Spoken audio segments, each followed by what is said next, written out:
And we are back to talk about the season finale of The Mandalorian, or as Preston likes to call it, bounty hunters betraying each other. Yes.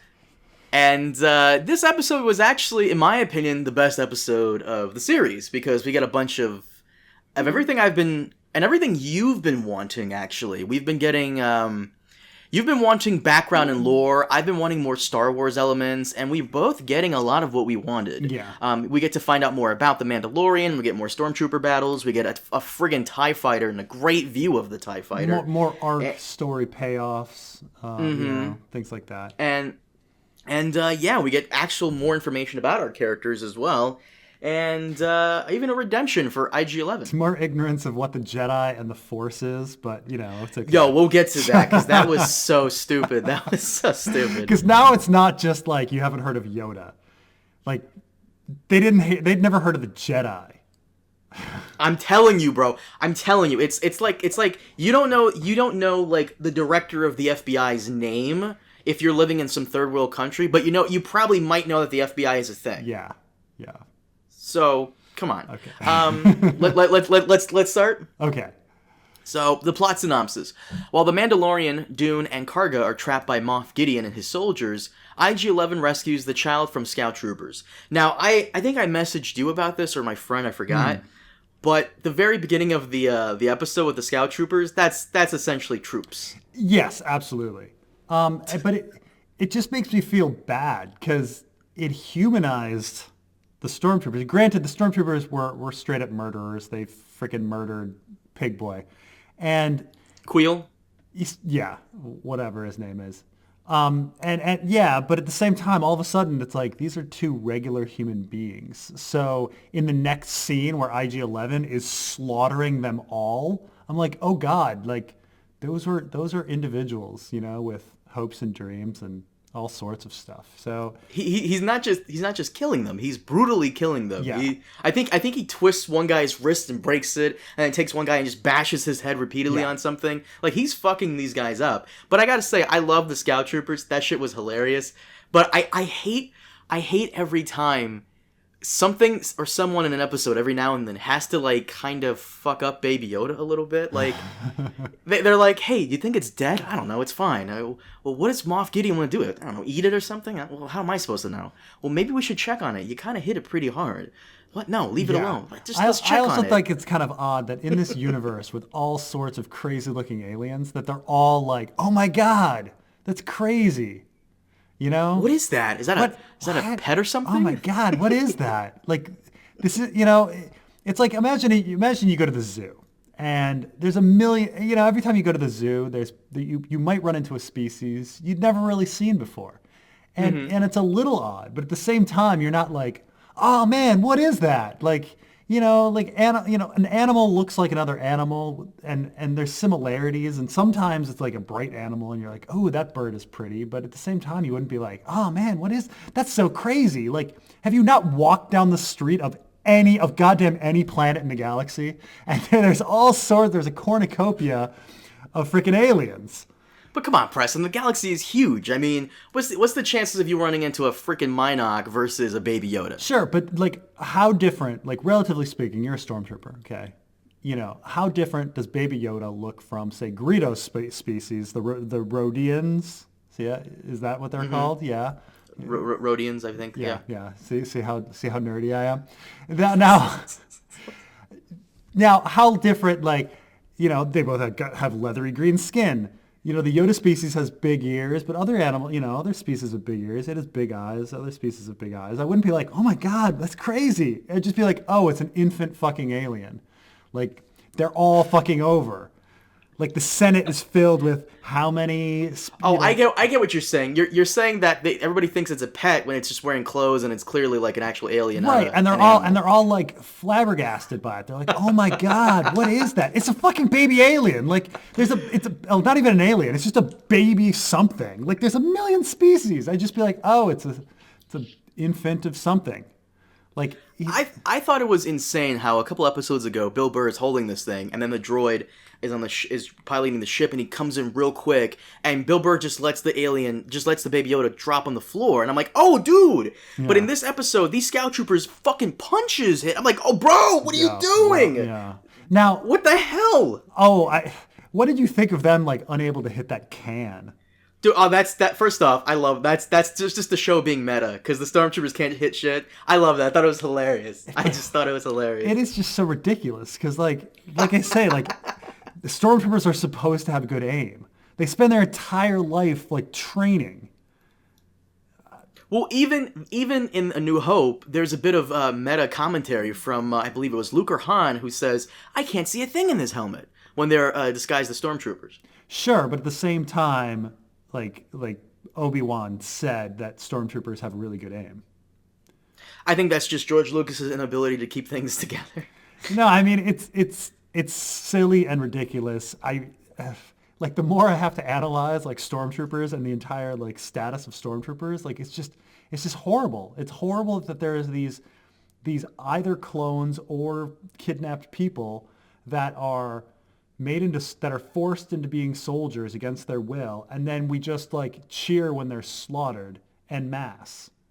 I don't think the stormtroopers were forced to be troopers against their own will. I think they're all of them are like, you know, people who go in to apply for that job. The First Order are those stormtroopers are stormtroopers forced to be stormtroopers against their will. Well, the problem is we don't really have too much information on where stormtroopers come from in the original trilogy. We know where they come from in the prequel trilogy. They're clones. We know in the sequel trilogy they're kidnapped children. You know, in the middle, do they sign up? You know. Yes. But even if they do sign up, they're tricked into it like any other soldier from a military. You know, I'm sure there's patriotic propaganda on their TVs, and they think they're making a difference, or they come from a really poor family and they have no other economic options. I mean, it's not, you know, I'm not going to feel good about these poor stormtroopers getting murdered. But you're supposed to. You're supposed to be like, yeah, that IG-11 flying in, blowing, like killing them in mass, like. Yeah, woo. And we'll get to that. But there kind of needed to be at least a line at the end of episode 3 that said that they were going to, like, decommission the clones. Because the clones get, like, you know, removed off the whole line. And over time, they all retire, or they get retired. And they just get, like, volunteers and people just signing up to be stormtroopers. Right. I mean, I get that by the time Return of the Jedi, post Return of the Jedi comes along, the clones are going to be getting old. Because even the young, like we saw some young clones in Attack of the Clones, like you know, young, they were Boba Fett, they were Boba Fett age versus Jango Fett age. We also saw Jango Fett age ones, and so we know that they double twice. You know, they have twice the rate of aging, and so between Attack of the Clones and this, there's 25 years. So that means they're about, those guys will be, you know, 50-something, in the mid-50s. They're probably a little past Stormtrooper age. So they're probably not clones because those clones are all in retirement. Right. On their retirement planet, you know. Only you can go on for like 6 minutes about stormtroopers. I'm just saying, if you're gonna humanize them, that's the rub, right? You humanize them for humorous effect, and then in the next scene you murder them. Like you make them likable. They're like regular Joes, right? And then you murder them the next scene. Well, I mean, you got who else are you gonna kill? Random bounty hunter guy? I guess it's just I don't even know. Like at this point. I don't like the zeitgeist of America is so schizophrenic because on the one hand you have John Wick, like those movies coming out and people just like, oh, I'm just going to show you mass death. And then you have like all sorts of stuff that's meta that's like, wait a minute, let's step back and let's ask ourselves, what does it mean that we just have disposable people dying on screen? Which is a question we're supposed to ask considering that Finn is a freaking stormtrooper. You know? And then we have this like contradiction. Like, am I supposed to be mindless, like John Wick, like original Star Wars when it came out? I'm not supposed to think about it. They're just grunts, you know? Or am I supposed to realize that each of these people is a person and has feelings and, you know, they had a whole life before that. Someone like birthed them and raised them and changed their diapers and looked at them with doting eyes and cared for them and raised them just so IG-11 could fucking kill them in a 1-second scene. I don't know. I'm not sure how I'm supposed to feel anymore about this. Preston, are you okay? I'm fine. Are you okay? Are you all right, man? Jesus Christ, saying, are you okay? All right, I'm just checking it out. I had the same problem years ago. I had the same problem when I watched Goldeneye. There's this one fucking line in Goldeneye where Ned Stark tells Pierce Brosnan, is the reason you drink and womanize so much to drown out the screams of all the people that you've murdered. And it's just this like passing line in the middle of this diatribe. And I was like, holy shit, like you just called out James Bond. That's really interesting. But then, the villain gets killed at the end and we're never supposed to like ask about how James Bond feels about all the people he's killed. I almost don't remember this line, but Sean Bean says this to James Bond, right? Yeah. Isn't that kind of like the same thing he says to Jaime Lannister in season 1, episode 3? I don't know if he says this in the books. Remind me if he does. But remember when Ned Stark is like, he says to Jaime, "Is that what you tell yourself at night? That you're a servant of justice?" Yeah, well, I mean, I'll have to find... Did he say that in the books to Jaime before he meets up with the small council? I don't remember that. But I would love if that's like a call to Goldeneye when his character says that to James Bond. Yeah, it's just such a memorable line from me, and I hope it would make sense that why he womanizes so much and drinks so much. Oh yeah, absolutely. Mm-hmm. And here it is. Oh please, James, spare me the frode. I might as well ask you if all the vodka martinis ever silenced the screams of the men you've killed, or if you'll find forgiveness in the arms of all those willing women for all the dead ones you failed to protect. England is about to learn the cost of betrayal, inflation adjusted for 1945. Like it's like such a crazy line, like, and like once you think about that, like once that, it just like shattered James Bond for me. And I could never look at it like the same way. Really? You can't watch James Bond without that line popping up in your head. Absolutely. Like that line, and I remember in the theater, because I saw Goldeneye in the theater, and I remember that line. I've only seen Goldeneye one time. And I saw it when it came out, and I saw it in the theater. And so that line has stuck with me because it came out in 1995. So that line has stayed with me for nearly 25 years. It's about the only thing I remember about Goldeneye, except for I'm invincible. Like I remember like those two things, and, like Sean Bean saying that and then getting crushed on a satellite dish, and like Nightcrawler saying I'm invincible, like over and over again and clicking the pen. Like I remember nothing of that fucking movie, but I remember that line. And it just like, it killed James Bond for me. Like, I think after that, I'd watched On Her Majesty's Secret Service. And I remember George Lazenby skiing down the slope and he pushes some guy into a snowmaker and he gets chopped up and blood spurts everywhere. And he turns to the woman and he says, "He had a lot of guts." And I was like,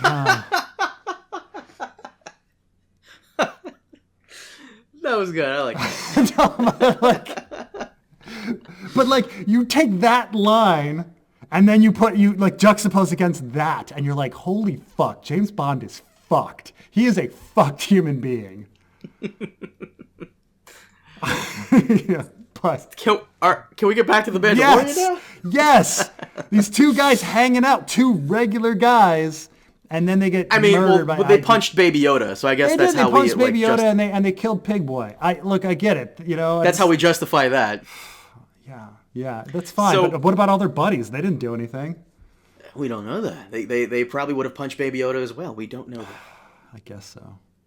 So the Mandalorian finds himself in a weird situation. Moth Gideon is outside with his death troopers and a bunch of stormtroopers, and they start setting up their E-Web repeating blaster, which I actually had as a toy. Fucking awesome thing.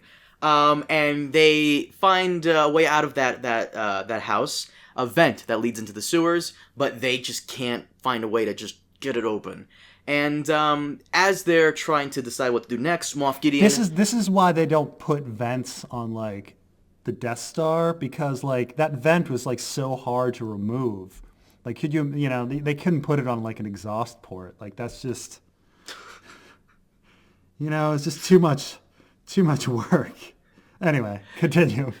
So Moff Gideon is actually a member of the, let's see here, I have it here. He was a member of the ISB, which is the Imperial Security Bureau. Essentially, like I said in the last episode, he's kind of an SS agent, or was. That's the Empire's, intelligence agency. And as he's essentially telling them it's no hope, he actually reveals a lot of information about each and every one of them. So Cara Dune is Caracynthia from Alderaan. So now we finally understand why she hates the Imperials so much. Grief Karga is a former magistrate, probably of Navarro, the planet. And we find out the Mandalorian's real name is Din Djarin. Din Djarin. Okay. And, he... By the way, related to that, have you ever noticed that the only people that have normal names are the original players from Star Wars? And after that, no one was ever given a normal name again? That's not true. What about Han's girlfriend, Kira? Kira's... I mean, I've never met a Kira in real life, but I suppose I've met, like, tons of them. There's a lot of Kiras in media. But, you know, what about Rey and that doesn't count. You're talking about like side characters? Yeah, like any side characters. Like the first characters we meet are Luke, you know, Han, and Leia, which are all like real names, and Ben, right? Mm-hmm. And then after that, then names just got weird. Like even when you get to Return of the Jedi, you're like, hey, your dad's name is Anakin? That doesn't sound like a real name, you know? I know what you mean. I've always kind of noticed that. Yes, I know what you mean. But I do like how they kind of make Moff Gideon like they do every SS officer in every World War II movie ever. He's essentially a Tarkin clone, kind of. Because Moff Tarkin gives off that older guy who's, you know, insane position of power and just knows everything about everybody. You know? This is one of the reasons why, like, those name thing is one of the reasons why the expanded universe is very difficult to keep track of, because you're like, oh, it's the Jedi, like, Pupchuk Canoe, and you're like, I'm supposed to remember that? Like, why didn't you just call him Tom? Like, I can remember fucking Tom. There's way too many characters to give them normal names. It's true. All right, but Moff Gideon, SS, knows everything about everybody. Mando's real name, which is Din Djarin. Din Djarin. The D is silent, so Din Djarin. Din Djarin. He's gonna be Pedro Pascal or Mando forever. It doesn't matter what his real name is. Yeah, of course. And I'm sooner gonna call him Oberyn Martell than fucking So Cara Dune, she says she can't be captured. They'll mind flay her. I'm assuming the whole mind flaying thing is what happened to Geordi in Rogue One when they enter who's the black guy? Forrest Whitaker's hideout in Rogue One on Jeddah. I think they hook him up to that octopus monster that flays his mind. You know Geordi, right? He's the Imperial pilot. Yeah, all those superfluous characters from Rogue One. Yeah. Right. Unnecessary characters. And so IG-11, he saves Baby Yoda, and he gets on the Scout Trooper's bike, and he just I thought, like, why the fuck would you go to the Mando? Why not go back to his ship? Yeah, it didn't really make sense. You're like, my programming is to protect the baby, so I'm going to take the baby right into harm's way. Like, I'm going to fly with that baby straight into a battalion of stormtroopers, because, like, if your programming was to protect the baby, just go, like, other direction, find a ship, get off world. Right. Be done. But he takes Baby Yoda and just heads right for the town full of stormtroopers, and it's a really badass scene of him just taking out all these troopers. Now, I love, this is Star Wars, taking out stormtroopers, firefighting, all this stuff. And we get a very cool action scene, probably one of the coolest action scenes so far in the show, when IG-11 comes in there, and they just blast their way out of the house and start blasting everybody. But of course, Moff Gideon, once again, I love stuff like this, the badass that he is, you know, the Mando is on the E-Web blaster, fucking everybody up. Moff Gideon just walks up and just blasts the whole thing and gives him a nice concussion. And they retreat back into the house, but IG-11 is with them now. And IG-11 cuts open the vent, but Mando can't go because he's severely injured. And as everybody walks out into the vents, IG-11 gives a nice little Bacta spray to heal his brain damage, which I don't know if that's how that works. Yeah, it's a hyper spray. I don't know if you in Star Trek the big joke is they have this medical device called a hypospray, and it just seems to do fucking everything. It's kind of like the sonic screwdriver, you know, from Doctor Who. It just does fucking everything, and so yeah, it's just whatever. It fixes brain damage fine. I do like this whole this whole thing, like, no living thing has ever seen me without my helmet, and IG-11's like, I'm not a living thing. I like that. IG-11 coming back. He wasn't really a...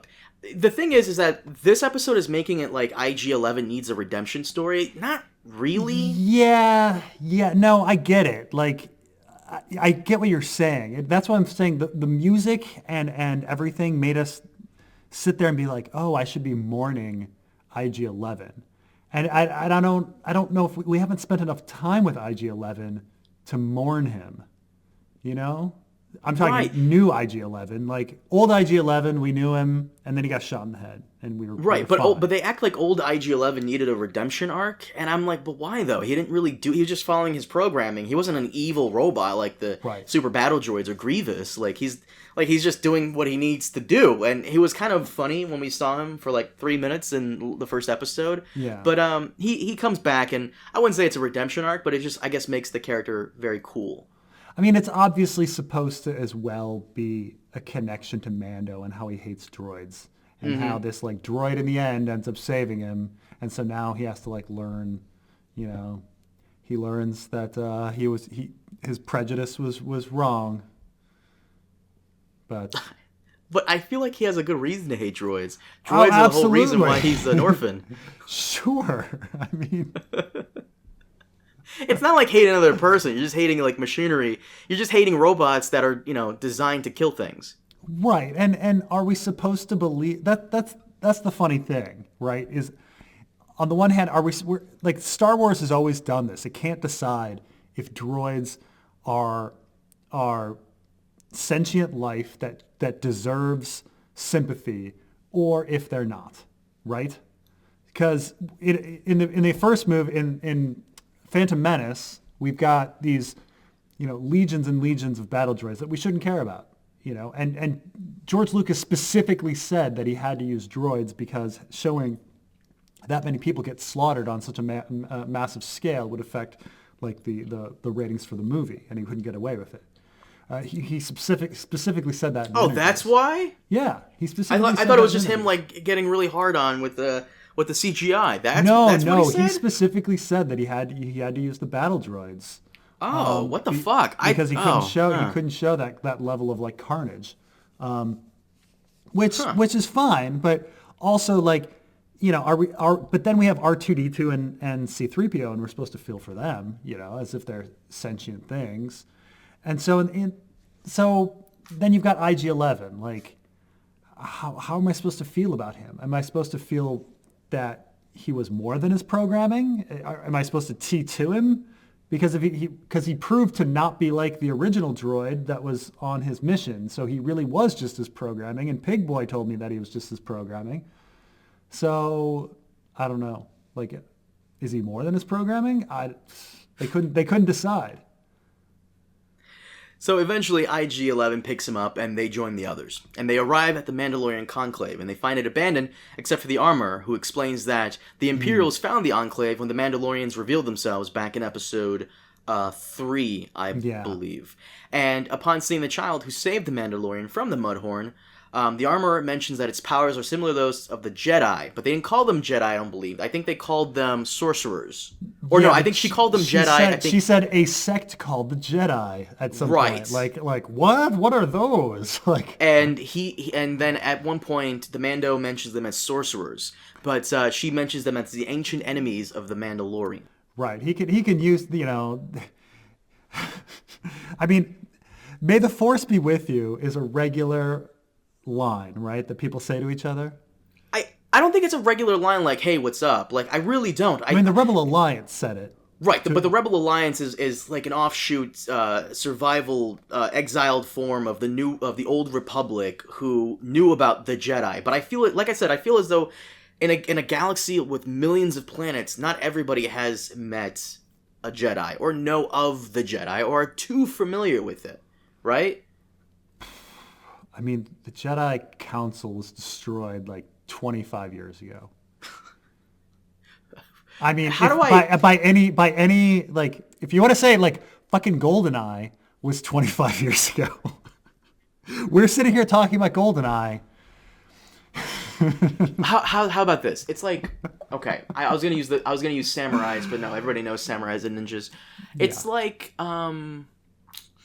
what is a? I almost want to use this, but I'm probably gonna butcher the name. You know, like the Maoris. Am I saying it right? Maori. From New Zealand? Yeah. Okay. It's like the Maori guys, the warriors, right? People know of them. Not everybody has met one, and a lot of people don't know about them. Those is that more in line? Right, but we've heard of them. Like, to get to this point where it's like a sect called like the Maori, like, or a sect called the Jedi, like Pedro Pascal's character was alive during the time that the Jedi Council was still a thing. Mm-hmm. And you're right, because the Jedi also served as generals, and some of them led legions of clones against the Separatists. Yeah, you're right. But at the same time, the Separatists, having droids, can attack more planets than the Republic can probably go against. And for some reason, when the Separatists were attacking his planet when he was younger, the Republic didn't come to save him. It was the Mandalorians. But why would the Mandalorians care about this planet if he wasn't born on Mandalore? I don't know. Maybe they're just picking up foundlings. They're maybe like recruits. I heard the rumor that Obi-Wan would, because they already said there's going to be an Obi-Wan series. I heard the rumor that Obi-Wan was going to save him, because the last time we saw that flashback, I believe, was in episode 3, where his parents put him in the basement, and then a battle droid opens the basement, it's about to kill him. I heard the rumor that it was going to be a lightsaber that destroys that battle droid and saves him, but I guess the Mandos also coming in saving him makes sense as well. Yeah. So we also get a bit of lore. Apparently the Mandalorians, the Ancient Ones, did go up into a war with the Jedi. This also falls in line with the old canon, where the Mandalorian Wars... So now he doesn't know Mandalorian history. Apparently not. Maybe he does, actually. Actually, you know what? I don't know. You're right. You're right. Oh, God. It's just... I didn't actually catch that. You're right. So apparently, in the new canon, as well as the old one, the Mandalorians, the warrior ones, because right now I don't know the state of Mandalore, because in Clone Wars the Mandalorians were trying to be peaceful, and then we go to Rebels, and I guess the Empire has turned them into warriors? It sounds like their planet's been destroyed, or not physically destroyed like Alderaan, but it sounds like the Empire crushed their planet and their civilization is in pieces. Like that's the sense I get. Right, because in Rebels we got the sense that the Mandalorians were going to rise against the Empire, because the Empire had their own like puppets on Mandalore to keep the peace, and some other Mandalorian warriors rebelled against that. So I don't really know, but apparently, according to lore, the Mandalorians were the ancient enemies of the Jedi until I guess the Jedi won and the Mandalorians calmed down a bit. But regardless, she charges the Mandalorian to take the child back to its people, wherever they may be. Until then, or until it grows up, the child is now in the Mandalorian's charge. And she carves a Mudhorn signet into his shoulder, remarking that he is now a clan of 2, and gives him a jetpack, finally. So... There is only 2, master and apprentice. Pretty much. And there's no way the Mandalorian will be dead. He will die of old age before this child even reaches adolescence. So he has to either find it. It'd be pretty funny to have a little Mandalorian helmet for Baby Yoda. Like if Baby Yoda becomes a Mandalorian, that's what would he dress as?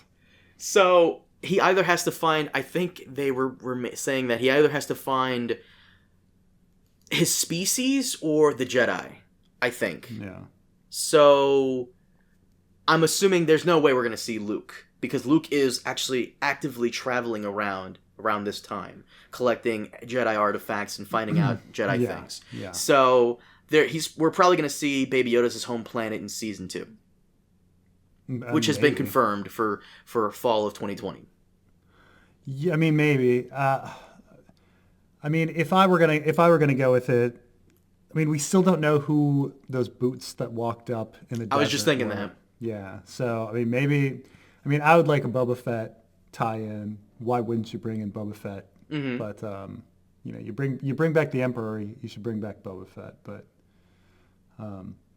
that was certainly the thought for Dark Empire. The Armorer, she remains behind. Obviously, she can't go. I actually kind of like this character. This character's super cool. But she remains behind and fucks up the Stormtroopers. Yeah, and she left it open on, he's like, were they all killed? And she's like, I don't know.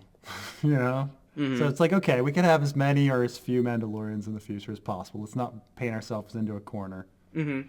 You know, so the Mando, Dune, Karga, and IG-11, and the child escaped down the underground lava river, which, okay. And the Mandalorian... Yeah, lava doesn't work that way, but it's okay. It's fine. Yeah, I know.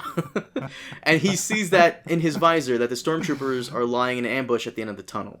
So IG-11 elects to sacrifice himself by walking into the ambush and activating his self-destruct, intending to avoid capture.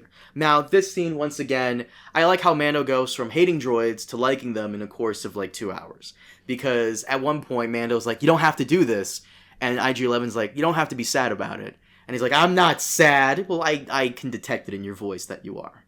Yeah, yeah. I thought that was a little cute. What did you think about the helmet reveal? Oh, when he takes off the helmet? Yeah. I don't know. It's Pedro Pascal. That's the funny thing, right? So, obviously, the big helmet reveal, we think of Darth Vader. And that was a big surprise because he takes off his helmet. I was a little taken aback, just slightly, because because it's Pedro Pascal, but this is the first time we've seen his face, and we see it for 30 seconds. Sure. The thing is we know what Pedro Pascal looks like, mm-hmm. So compared to the Darth Vader helmet reveal, and there's something very vulnerable. You think this powerful fucking badass Darth Vader, and then you take off his helmet, and he's this pathetic, insecure, sickly man mm-hmm. on the inside. And that scene tells you a lot about, who Darth Vader is. The hard exterior, but really deep down, a scared thing. Pedro Pascal is weird because you take off the helmet and it's Pedro Pascal, and yeah, he looked a little tired. There was a little bit of vulnerability, but there was nothing super powerful about it, And I'm thinking of the other helmet reveal with Mace with Adam Driver when he takes off his helmet in The Force Awakens. But he takes it off all the time. Right, but there's this reveal. She's just like, oh, you're not going to show my face. And he just takes off his helmet immediately. And it's just like, oh, Kylo Ren, you're like a regular dude. And that was always the feeling you had with Kylo Ren, that he's just like a regular dude. Because he took off his helmet. He's not Adam Driver. He's a little on the homely side. Mm-hmm. He's not nothing. And, Are you saying it diminishes the character of the Mando because we did see his face and he's just a guy? Well, I find this problem with anything where when you choose a famous versus a rando, there's whenever you choose a famous person for your character, you have all of his previous roles to bias you. Mm-hmm. Because it's not like you can cast Arnold Schwarzenegger in a movie and not think when he comes on screen that he's going to be a badass cold killer, right? Right. Because Arnold Schwarzenegger has played 100 roles before, and 99 of them have been that. And so when you see him, you're just like, well, he's Arnold Schwarzenegger. We don't even know his name in nearly all of his movies. And so it's the same with Pedro Pascal. He takes off it, and I have the bias of all of the other Pedro Pascals I've seen. or mainly Oberyn Martell. You've never seen Narcos? Because he was great in Narcos. I've not seen Narcos. This is great. Yeah. Watch Narcos, bro. He's pretty fantastic in Narcos. Yeah. And I gotta say, would you rather have them? Because I think they should have done this better. But at the same time, what was the point in hiring Pedro Pascal? Would you have rather, as IG-11 takes off his helmet, the camera pans behind IG-11 and then like fades away to black? Would you rather them do that? We never see his face, kind of like the Master Chief in Halo. Just every time he's about to take off his helmet, the camera pans away to a weird angle to where you can't see his face. I don't know. I mean, at the same time, like, there was nothing to the vulnerability in the sense that he convinced him, like, I'm not a living thing, so you can show your face to me. Or he hadn't quite gotten to the redemption arc of like learning to love droids yet, right? So I don't know.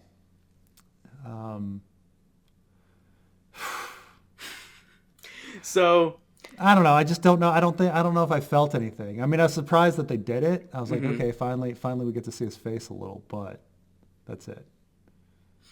So after they emerge from the tunnel, Gideon attacks in his TIE fighter. And I gotta say, TIE fighters we've never seen up close like this, but I love it. I love how we see it. It's just a standard TIE. It looks exactly like a fucking toy at that point. Yes, and I'm completely okay with that. The Mandalorian uses his jetpack to fly up to Gideon's fighter and plants explosives. I was actually thinking when that happened, I was like, did they design the TIE fighter after the toy versus the toy being designed after what was on screen? I'm gonna go ahead and assume like it was a toy the entire time, because the Mando's ship, the Razor Crest, that's a toy as well. They wanted to do what they did in Episode 4, but I'm assuming they actually built the TIE fighter like wing and like thing so he can be on top of it. Which once again I love getting up and close and personal with ships like that. Yeah. I'm a sucker for like the spaceships, and he blows the TIE out of the air, and the thing just crashes. It doesn't explode like every other TIE fighter has ever done when they crash. It just crashes. Well, except for Kylo Ren's, yeah. Except for Kylo Ren's, which she cut the fucking wing off. I'm not even getting into that. Anyways, with the Imperials seemingly dealt with, Karga invites the Mandalorian to return to the guild, but he refuses, as he must take care of the child. Which is weird, because him taking random bounties and shit is what he's been doing this entire time, so what the fuck is he gonna do come Season 2? Dune elects to remain behind to work as Karga's enforcer, and the Mandalorian buries Queel. Yeah, like work me through his logic there. like okay, Carl Weathers offers him more jobs, right? More bounty jobs, and he says, "No, I got to take care of the kid." But you're a bounty hunter. That's what you do for a living. Well, you need money for fuel and shit, so right. But what's wrong? What's dangerous about hanging with Carl Weathers versus any other location? And it's not like the Empire's going to come back to Navarro, because the Empire is in shambles, and I think they have more things to worry about than coming back to this one planet who took out this Moth guy. Maybe. But no, the Mando buries Queel beneath a cairn of stones and returns to his ship for the journey to come. As the Mandalorian departs Navarro, a group of Jawas are gathering around Gideon's crashed fighter when Gideon himself cuts his way out of it with a Darksaber, a Mandalorian relic. So are you familiar with the Darksaber? I mean, the term rings a bell, but I don't know anything about Darksabers. So the Darksaber, apparently, when one of the first Mandalorians ever joined the Jedi Order 1,000 years ago, he constructed himself a Darksaber. I don't know how many there are, but throughout the course of Star Wars Clone Wars and Rebels, there's only been one, and it's passed through a lot of people. In fact, at one point, Darth Maul wields it. Oh. So on Mandalore in the Clone Wars, they're peaceful as fuck. However, on the moon of Mandalore, there's a bunch of Mandalorians who are warrior-like, and they try to take over Mandalore, and one of the leaders, he has, Pre Vizsla, he has a Darksaber. And then he teams up with Darth Maul, and they take over Mandalore. But then Darth Maul and Pre Vizsla have a fight, which Darth Maul wins, kills Pre Vizsla, and takes the Darksaber. And takes Dark Sister. And then, so Dark Sister is passed down. Was I saying Dark Sister the entire time? I swear. No, okay, I was about to say. In Star Wars Rebel, one of our female main characters, who is a Mandalorian, she takes the Darksaber. But however, after she supposedly defeats the Empire on Mandalore, she gives it to Pre Vizsla's girlfriend. So, and we're supposed to like Pre Vizsla's girlfriend. So somehow Gideon has this. So something happened to that girl. So we really only know about one Darksaber. There might only be one Darksaber. Might. It's a pretty famous item. Mm-hmm. It's like Dawn.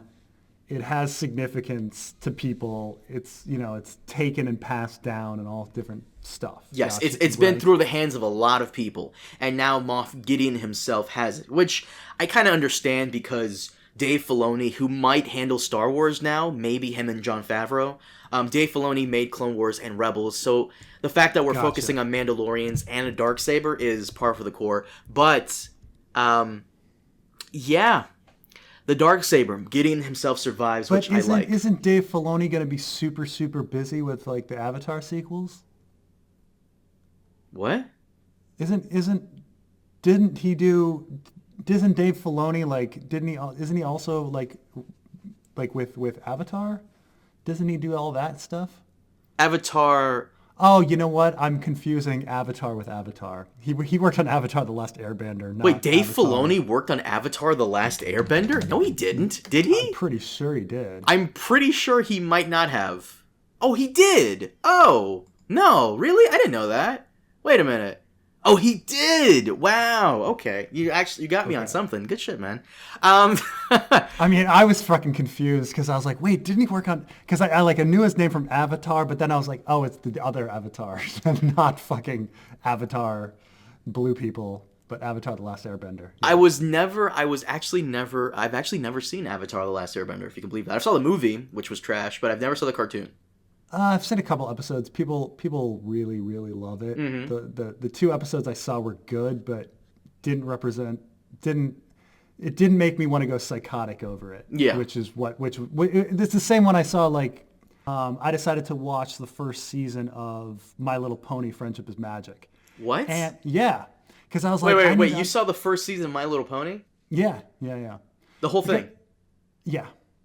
I watched the first season. Yeah. Go ahead. Well, the thing is, because I'm from Baltimore, and every year Baltimore hosts the Brony Convention. And so one day, like, I saw all these bronies, like, walking down the street. And I was like, I wonder if there's anything to this. So I watched the first season of it. And it's like, okay, this is good. It's not good enough to warrant me dressing up like a pony and, like, walking and going to a brony convention. Right. Like it was good. Like, it was really good. Not that good. What was so good about it? Please tell me in the audience. What did you like about it? It's very witty dialogue. There's a lot of lore and legend. It's an arc story. Like, I don't know if, like, it's all about, like, fulfilling prophecy and, like, people being the chosen one and all of this stuff. It's kind of like any other fantasy story. With ponies. But it just happens to have ponies. And they also talk, it's really fast, funny dialogue, kind of like, it's the same writers as Powerpuff Girls. And so it's very fast and witty, and it's very fun to watch. I mean, and it's also very well animated. And so I was like, okay, it was fine. Not that good. I have nothing bad to say about it.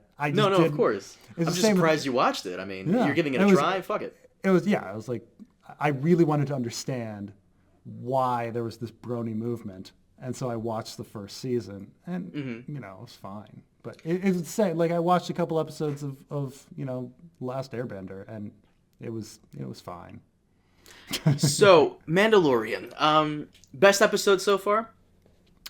Sure, yeah, but again, it's not. Sure, what? It's not hard to be the best episode. I don't know. In a season full of, like, just okay episodes. Yeah, I mean, maybe I think it was on par with the previous episode. This one had no action. No, I think this is probably the best episode of Mandalorian so far. We've been giving Mandalorian 7s and 6s. I'd give this one an 8. It's actually pretty. I pretty much enjoyed the whole thing. There was not really a dull moment for me. Yeah, it was fun. It's true. I mean, it's definitely not.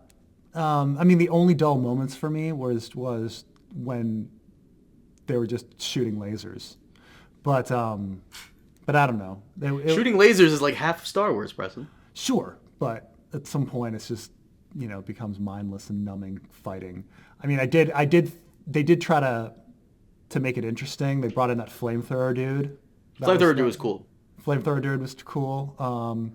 It was different. The TIE fighter fight was different. Never seen anything like that, right? I don't think we've ever seen someone like get on top of an X-wing or a TIE fighter and like try to fuck it up that way. Yeah. It was very. That was cool. There's elements, I suppose, of Return of the Jedi with a ATST, but no one's ever done anything like that. Did you notice a good chunk of the entire trailer for Mandalorian before it came out? They took scenes from episode 1, the heist episode, and this one. Oh, really? No, yeah, because this is what I was mainly looking forward to Moth Gideon the entire time, and I've been waiting for him the entire season, and he appears in the last 2 episodes. And I do like the fact that Moth Gideon is essentially like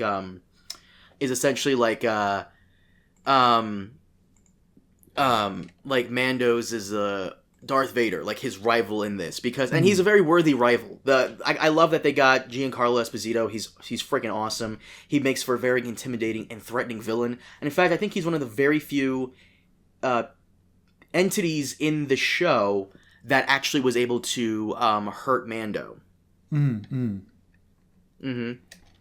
What would you get? What would be your rating? Yeah, I mean, I'd give it a 7.5. 7.5. It was nice. Really? Like, look, it was. They tried. Like I thought the helmet scene. Even though I was like, I don't know, did you feel something? I guess it was an attempt. It was better than nothing. It's Pedro Pascal. Like I know what he looks like, but the IG-11 thing, and his sacrifice. That was fine. That was good. That was fine. The villain was definitely menacing, and you feel like he's going to be difficult to defeat. Oh yeah, and the fact that he has a dark saber. I mean, the only thing that could really stand up to that, I don't even know if Beskar can stand up to that, unless he has a Beskar sword, which would be very dumb. And please don't do that. Do you? I was going to ask you. Do you think that we might actually see Luke, or maybe? I don't think we're going to see Luke. Do you think we might see any other Jedi here? Because this is around the time where maybe we could run into... Do you know Ahsoka at all? No. I mean, I know that the expanded universe Lost Jedis are just fucking dime a dozen in the expanded universe. They are. Like, all the Jedi were exterminated except for this one, and this one. Okay.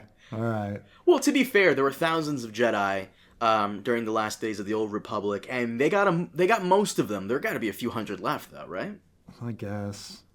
I mean, if I were show running, I would bring in Boba Fett for a Boba Fett plot in season 2, and then I would have Boba Fett not killed, but like, in the plot and then out of the plot. Then season 3, I'd bring in Grand Admiral Thrawn.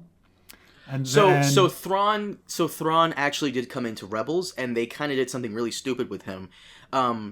Should I tell you, or? Sure, yeah, please. So Grand Admiral Thrawn comes in, and he has the TIE Defender plot going.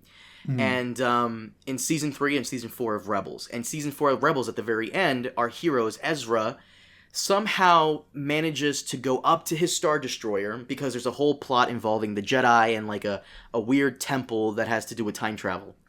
Yeah.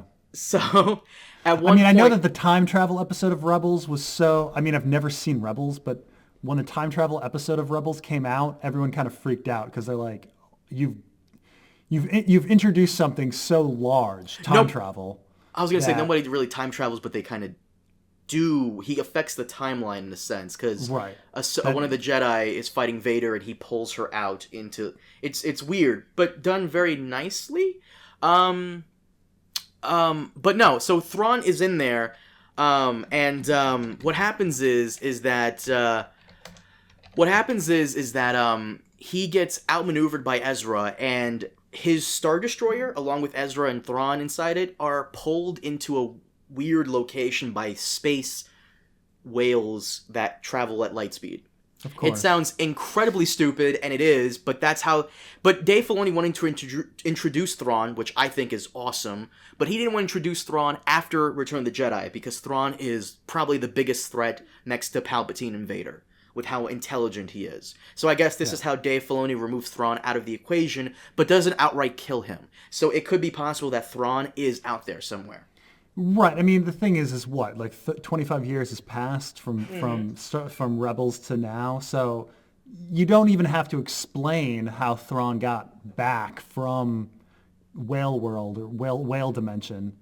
You know, 'cause that's just a tale for another day. Right. You know? Kind of like people that, you know, when they saw that Darth Maul was still alive in Solo, like, you don't have to explain it. It's just, okay, he's back somehow. You know, it's a tale for another day. Tale for another day, just like how Maz Kanata somehow got her hands on Luke's lightsaber. That's right. That's right. Guys, before we wrap this up, I just want to let you know that me and Preston did do a review for Rise of Skywalker. That will be exclusively available on Patreon on both mine and Preston's thing. I'll make sure he puts it up there.